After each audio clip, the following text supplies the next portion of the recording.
નમસ્તે દોસ્તો. હાલ હું માનવ પરિવાર ટ્રસ્ટ મનોદિવ્યાંગ સંસ્થાના કેમ્પસમાંથી ધવલ ભાયાની વાત કરું છું. માનવ પરિવાર ટ્રસ્ટ છેલ્લા 12 વર્ષથી એવા લોકોની મદદ કરે છે કે જેને રહેવા માટે, ખાવા માટે અને દવા માટેની કોઈ વ્યવસ્થા નથી અને માનસિક રીતના અસ્થિર છે. આવા લોકોને સંસ્થા ખાવાનું, રહેવાનું અને દવાની વ્યવસ્થા છેલ્લા 12 વર્ષથી કરતી આવી છે. આ માનવ પરિવાર ટ્રસ્ટ ભાવનગર જિલ્લામાં પાલીતાણા તાલુકામાં પાલીતાણા સોનગઢ રોડ ઉપર આવેલા ઘોડીઢાળથી ગારિયાધાર રોડ ઉપર આવેલી છે, જ્યાં હાલ 300 કરતાં પણ વધારે મનોદિવ્યાંગ છે. છેલ્લા 6 મહિનાથી માનવ પરિવાર ટ્રસ્ટમાં મહિલા સેક્શન પણ અમે શરૂ કરેલો છે કે જ્યાં હાલ મહિલા અને પુરુષો માટે અલગ અલગ વ્યવસ્થા કરેલી છે. અલગ અલગ રૂમો, અલગ અલગ ડાઇનિંગ ટેબલો, બેડ, આ બધી વ્યવસ્થા અત્યારે હાલમાં આપી રહ્યા છે. આ વિડીયોનો હેતુ તમને સૌને એક નાનકડી અમારા વતી એક રિક્વેસ્ટ કરવાનો છે કે તમે કોઈ પણ જગ્યાએ જતા હો, તમે ગામમાં, શહેરમાં, ગમે ત્યાં તમે આવો કોઈ મનોદિવ્યાંગ વ્યક્તિ જુઓ કે જેને રહેવાની કોઈ સુવિધા નથી, રોડ ઉપર રહી છે અને કોઈ પણ વ્યક્તિ એને હેરાન કરતા હોય છે, તો આવા વ્યક્તિને અમારા સુધી પહોંચાડવા માટે તમે ડિસ્પ્લે ઉપર આપેલા નંબર ઉપર કોન્ટેક્ટ કરો. અમે એમ્બ્યુલન્સ લઈને આવશું. કોઈ પણ જગ્યાએ હોય, ગુજરાતમાં કે ભારતમાં, અમે ત્યાંથી એને અહીંયા લાવશું, સારવાર કરશું અને એને અહીંયા તમામ પ્રકારની સુવિધા આપશું. સાથે સાથે મનોદિવ્યાંગ વ્યક્તિઓની સારવાર પણ અહીંયા થઈ રહી છે. જેમ જેમ એની સારવાર સારી થતી જાય છે એમ એના ફેમિલી મેમ્બરોને પણ અમે ઇન્ફોર્મ કરતા હોઈએ છીએ અને એ વ્યક્તિ આનાથી પાછા પણ એને લઈ જતા હોય છે. તો આ માનવીના કામમાં, માનવ સેવાના કામમાં તમે સૌ અમારો એક નાનકડો એવો સહયોગ કરો. દરેક વ્યક્તિ નાનો સહયોગ કરશે તો આ માનવ પરિવાર ટ્રસ્ટનો જે હેતુ છે આપણે ઘણા બધા લોકો સુધી પહોંચાડી શકશું. હાલ માનવ પરિવાર ટ્રસ્ટમાં એટલું ફંડિંગ નથી કે અમે સોશિયલ મીડિયાના મારફતે પ્રમોશન કરી અને દરેક લોકો સુધી પહોંચીએ. એટલા માટે આ એક વિડીયોના મારફતે તમને સૌને એક રિક્વેસ્ટ કરીએ છીએ કે તમે તમારા ફેસબુક, ઇન્સ્ટાગ્રામ, વોટ્સઅપ ઉપર જો આ વિડીયો મૂકશો તો અમને એક બહુ મોટી સહાય મળશે. કેમ કે દરેક વ્યક્તિના પર્સનલ ફેમિલી, મિત્રો, આ બધાનો 50, 100, 150, 200, 500 જણાનું ગ્રુપ હોય છે.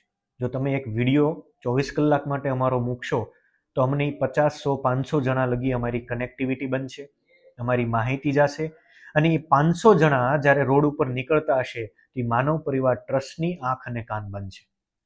તો સૌને એક રિક્વેસ્ટ કરવામાં આવે છે કે જો આવા કોઈ વ્યક્તિ હોય તો અમારા સુધી એને જરૂર પહોંચાડો.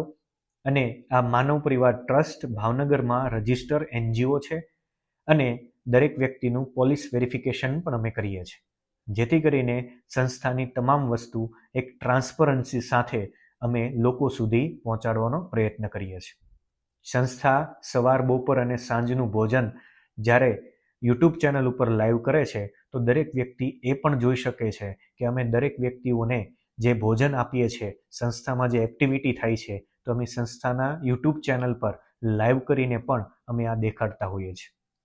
સંસ્થાની યુટ્યુબ ચેનલ માનવ પરિવાર ટ્રસ્ટ લખશો એટલે તમને યુટ્યુબ ચેનલ પણ મળી જશે.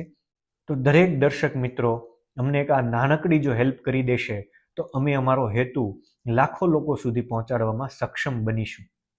તો તમને સૌને રિક્વેસ્ટ કરવામાં આવે છે કે એક દિવસ માટે, ફક્ત એક દિવસ માટે તમે અમને તમારા સોશિયલ મીડિયામાં સ્થાન આપો અને આ માનવ પરિવાર ટ્રસ્ટના હેતુને લાખો લોકો સુધી આપણે પહોંચાડીએ.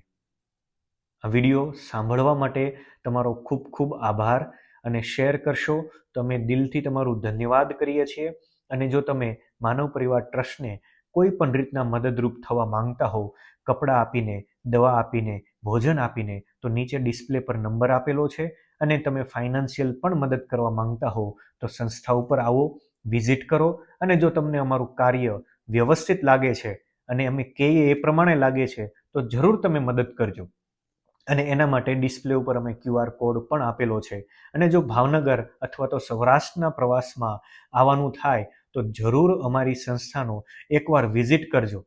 કેમ કે વિઝિટ કર્યા પછી તમને ખ્યાલ આવશે કે જે આપણે ભગવાને જે આપણને શરીર, મન અને મગજ જે સારું આપ્યું છે એ આ લોકોને નથી આપ્યું. તો એ લોકોની જે સેવા કરવી એ કેટલી અમારા સેવાભાવી વ્યક્તિઓની કેટલી આકરી એક પરીક્ષા છે. અને તમે જ્યારે નજરથી જોશો એટલે તમને પણ ખ્યાલ આવશે કે આ માનવ પરિવાર ટ્રસ્ટ જે આ 300 કરતાં પણ વધારે પુરુષો અને મહિલાઓને જે સવાર સાંજ અને બપોરનું ભોજન આખું મેન્ટેન કરે છે એ કઈ રીતના કરતી હોય છે. તમારો ફરી એકવાર ખૂબ ખૂબ આભાર. સોશિયલ મીડિયા ઉપર તમારો આ વિડીયો અમારો મુકાય એવી આશા સાથે. જય હિન્દ, જય ભારત.